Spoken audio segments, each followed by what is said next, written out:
before you go, man. Live. Hurt shit,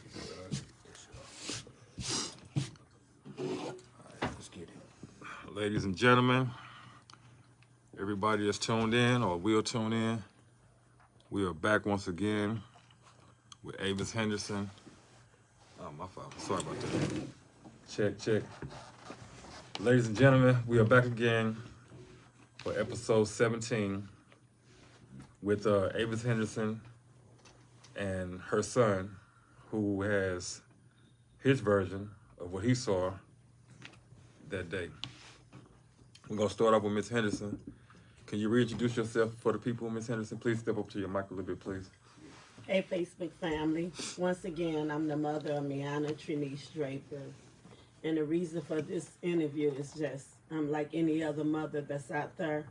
I only want to know what actually happened to my daughter and to get justice for me and her siblings.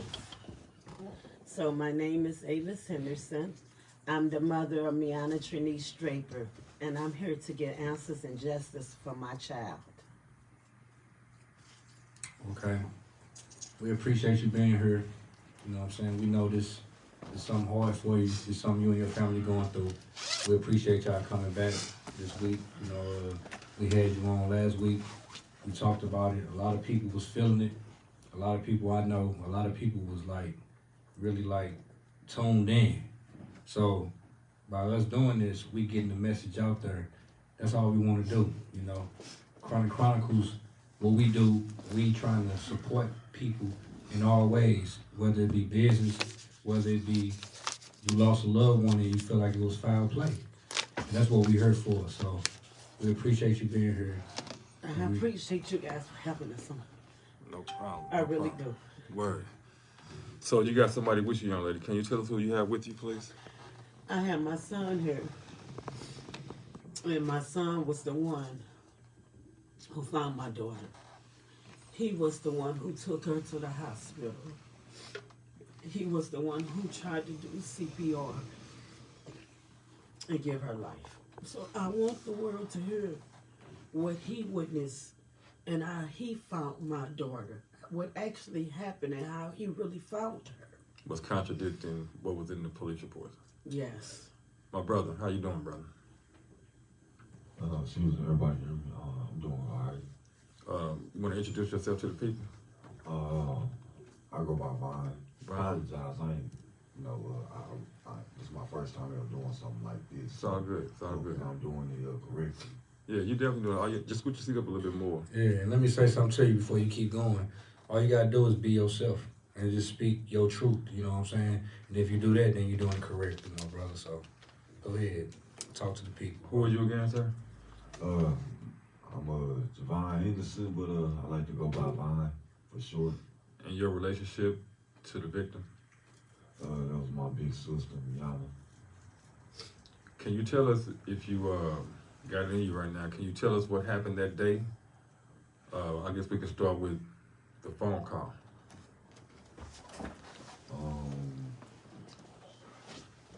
Well, what happened with that day was, my sister had called me just to hang out. Everything seemed normal, like a normal little day. Nothing out the ordinary, you know. You know, talk to her a little stuff too, like she normally do, because I usually don't never call off work or nothing. So she was like, you acting like you broke, you call off work. I was like, why not? So I called off work. The girl I was dating at the time, I got her out the house, like, we all finna step outside and have a little fun. Mm-hmm. So, I was driving, I had a blue Cavalier, I still got it. Just couldn't get rid of it. I was driving down here, I get a call from an unknown number. Was it a private number?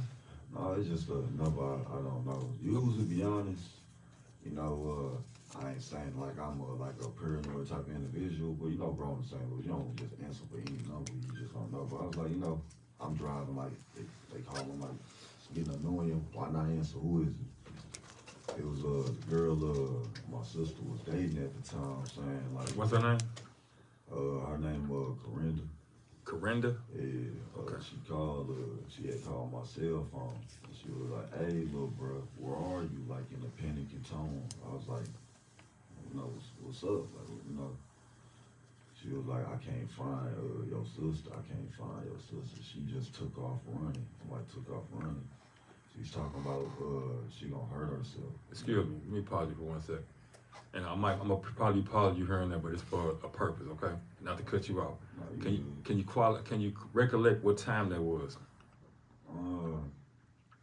it's like it's kind of hard to say because you know it happened like so long ago. But I say like when I had spoke to my sister, it was probably like an hour prior to I received a phone call to apparently my That sister should have took been off about 8 running. o'clock then. So Nah, it didn't be no 8 o'clock because 8 o'clock it would have been dark. It was still sunny outside. I ain't gonna never in my life forget that day. Like trust me. word. I can tell you exactly what she was wearing to everything. Like That's what's up. when he asked me, I'm gonna get to him, man. Okay, go ahead, baby. So she said she took off running, then the phone hung up. So I'm still driving down Henley. The way that I took, cause where I stayed at, we stayed at far from where I had found my sister. I was just actually, I'll be honest, I was actually on my way to go get me a shot and some Rellos. Mm-hmm. You know, sunny outside, why not enjoy the weather? So I was on my way going down Henley. So by the time I get the call and stuff like that, you know, I'm already on Henley. So she told me my sister took off running. I'm like, what the hell? I look at my girl as I'm driving. She was like, that don't seem like, I don't, before we could even get our thoughts out, like regulate what's going on. Same number. She screaming this time, Javon, you gotta help me find her. She talking about she gonna hurt herself. She going to some place, I don't know where she is. She going to some place where y'all was all a family or something. Y'all used to always play when y'all was little. It's the only place y'all always a family. Off the top of my head, I'm like, man, I love my mom or something like that, man. Like, if we ever grew up in poverty, something like that, I never tripped off of it because I had an imagination. Like, I was grateful for everything. I had my brothers, I had my sisters. I really didn't need no friends. You know what I'm saying? So, like, the first thing that popped in my head, especially where I was at, like, we used to stay off the wall beds, like, this little house, like, in the middle. It was only 3 houses. And all the other kids stayed in the other cul-de-sacs across and behind us in the blocks. So I'm thinking like she can't be like talking about on wall beds because like, you know what I'm saying? Like, like, how would she know that or something like that? I guess like, I never know somebody's relationship, so maybe they had some late night conversation. Who knows, you know what I'm saying? But the thing is, I'm on him. Now if you know anything about Berkeley, Henley, your parole, well, that's 2 minutes. I'm already basically finna hit her parole, so I'm speeding. Go through the light. As I driving and stuff, I already see her car like already parked. I was like, oh damn, that guy would be worth. Maybe Corinda found my sister before I did. You know what I'm saying? During the time, I really didn't put 2 to 2 together because it's like you called me and made it seem like, hey, she took off running. Like I don't know where she is.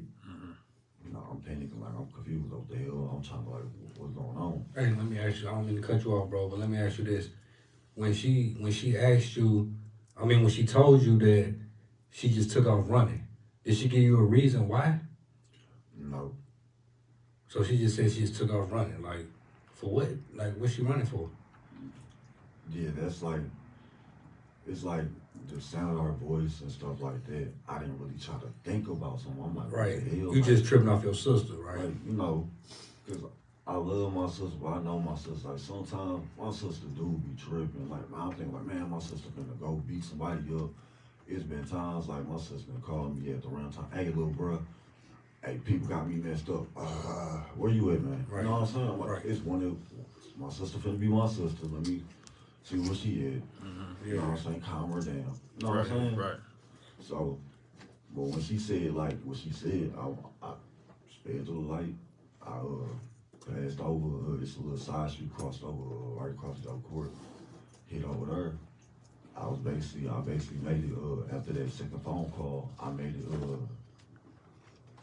my bad, Hey, hold up. Can you speak up a little bit and get like close to the mic and just speak up? Cause I just got a couple people on here saying you need to speak up, so we want everybody to hear you, bro. my bad, y'all, I apologize. Yeah. I sped to the light after the phone call. I basically made it, to, where I was gonna, see my, sister for the last time. So, I basically made it to the destination within, a minute.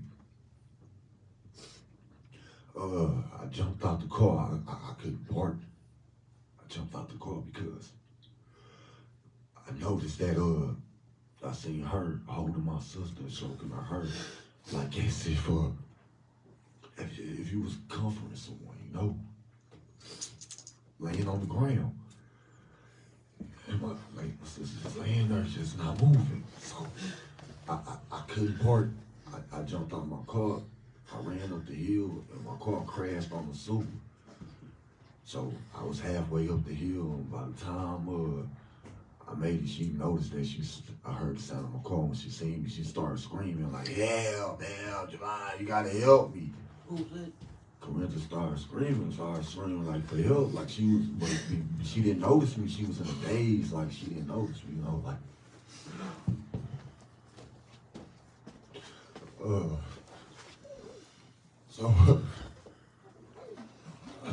You want to pause, big dog? Take your time. Yeah, take your time. Take your time, bro. No, I'm cool. Take your time. Oh, my bad, y'all. No, ain't no my apologize, bad. bro. Don't apologize to us, man. Take your Speak time, your bro. truth and let it out, man. Like, let it out how it come. Y'all should have been there, you know That's what I'm all. saying? I ain't gonna never forget that. I should have been there. I should have called off work. I should have just checked up on her more. Hey, I it ain't your fault, dog. I need just to pick money on my family. Nah, bro, no. Look at me, bro. Look at me, bro. Nowhere in hell is this your fault. Nowhere in hell is this your fault. Oh, my bad. Nah, you good, but listen to me. Look at me, bro. Oh, my fault. This is not your fault, bro. I'm cool. Man, let the how you feel speak how you feel, bro, and don't apologize for how you feel, man. That's your sister. You're supposed to feel like that. Like, that's real. So don't apologize for it, man. Speak your truth and just speak to whatever your truth is, speak it, bro. And whatever emotion flow from it, let it flow. Like, this your sister. But keep going, bro. I made up the hill. I grabbed my sister and stuff. Because me and my sister,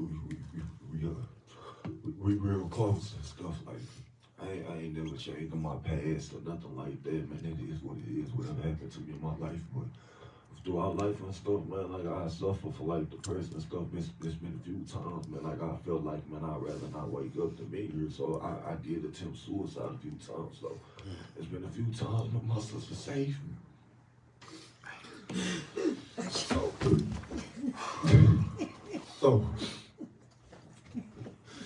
So first thing I did was I checked to see if she had a pulse. So she felt cold. So I tried to pick her up, but I wasn't strong enough. So I fell down. I fell down the hill with my sister, looking her in the face as she was lifeless.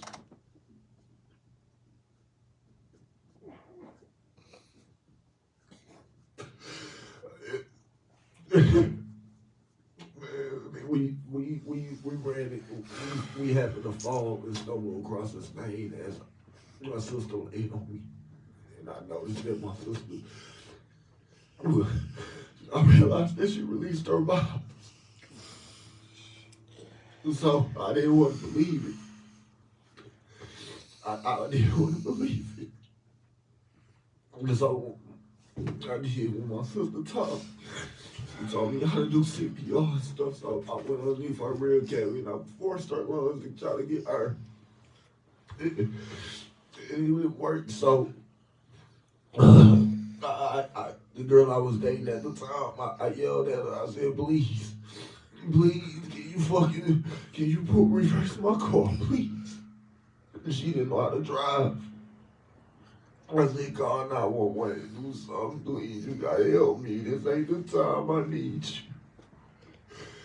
And, but the thing was, she not from St. Louis, so she only thing she knows about St. Louis is St. Louis, so she can't tell the difference between the county, the city. So she called 911, and she hung up because he said that I don't know what to do. She just panicking because I understand that she never been around nothing, anything of that sort. So she was just hyperventilating.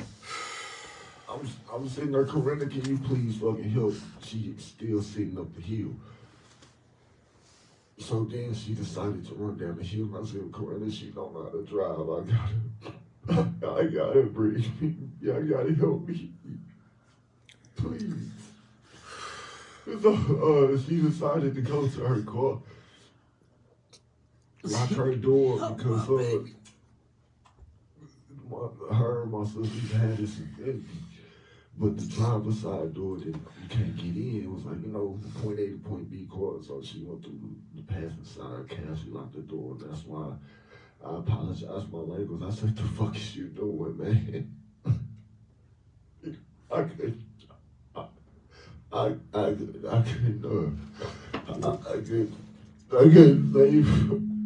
give her to breathe.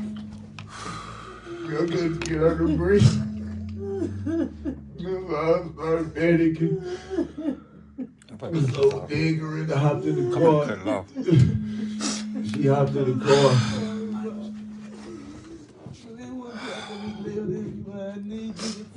Hey, I'm gonna cut this off. I'm gonna cut it off.